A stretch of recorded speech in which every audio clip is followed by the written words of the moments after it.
prise en charge en plateforme et dépose. Dans cette vidéo, nous allons voir vos différentes missions lors des tractions volupales. Chapitre 1. Chargement de la traction chez le remettant. La mise à quai est effective au moment de l'arrêt du moteur et de l'immobilisation totale du véhicule. Avant de pénétrer dans l'entrepôt, munissez-vous de vos équipements de protection individuelle. Avant chargement, contrôlez l'état intérieur de votre semi-remorque, signalez toute anomalie et balayez si nécessaire. Vous devez au fur et à mesure contrôler l'état qualitatif et quantitatif des palettes. Les scanner à l'aide d'un smartphone afin d'assurer la traçabilité tout au long du cheminement de l'envoi. Dans le cas de palettes de sac, vous devez les protéger à l'aide de jupes en carton afin d'éviter tout déchirement pendant le transport et ajouter un intercalaire afin d'éviter d'abîmer la palette du dessous. Pour les marchandises avec des angles saillants ou pointus, ajoutez des protections en mousse ou cartonnées. En cas d'ADR, vous devez contrôler que l'étiquette volupale soit bien saisie en ADR.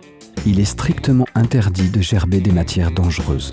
Veillez à ce que l'ensemble des palettes chargées soit calé et arrimé afin de garantir leur intégrité et éviter qu'elles chutent. Une fois le chargement terminé, direction les bureaux de votre exploitation afin de récupérer votre bordereau de groupage, la lettre de voiture et éventuellement les documents d'accompagnement de la marchandise. Aussi, l'exploitant vérifiera le chargement et validera que tout a bien été scanné avant de vous donner le feu vert pour partir. Chapitre 2. Déchargement en plateforme. Une fois arrivé à destination, stationnez votre ensemble sur une aire d'attente. Descendez de votre véhicule, équipez-vous de vos équipements de protection individuelle et dirigez-vous vers l'accueil. Transmettez votre lettre de voiture ainsi que le bordereau de chargement au responsable de quai qui vous indiquera le numéro du quai pour le déchargement. Retournez à votre camion et mettez-vous à quai. Commencez à décharger vos palettes.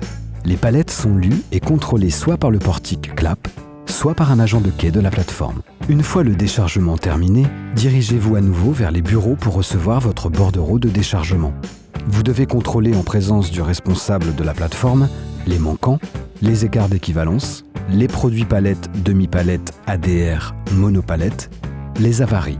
Dès que vous signez le bordereau de déchargement, vous engagez votre entreprise sur l'exactitude des éléments.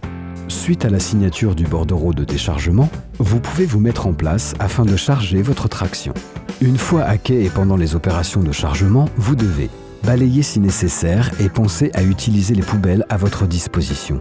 Prioriser le fret en fonction des instructions de votre exploitation ainsi que des impératifs de livraison. Flasher les palettes en chargement au fur et à mesure et contacter le chef de quai si le smartphone vous signale une anomalie. Vérifiez si une palette ADR est bien déclarée comme telle. Dans le cas contraire, ne la chargez pas et contactez le chef de quai.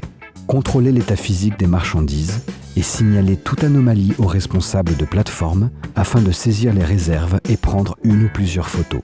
Aussi, vous devez respecter les techniques de chargement. Il ne faut pas gerber des palettes lourdes sur des palettes fragiles. Il ne faut pas gerber des palettes d'ADR. Vous devez arrimer les palettes si nécessaire et vous devez répartir le poids dans votre remorque. À la remise du bordereau de chargement, vous devez contrôler les réserves signalées et ou les manquants. Dès que vous signez le bordereau de chargement, vous engagez votre entreprise sur l'exactitude des éléments.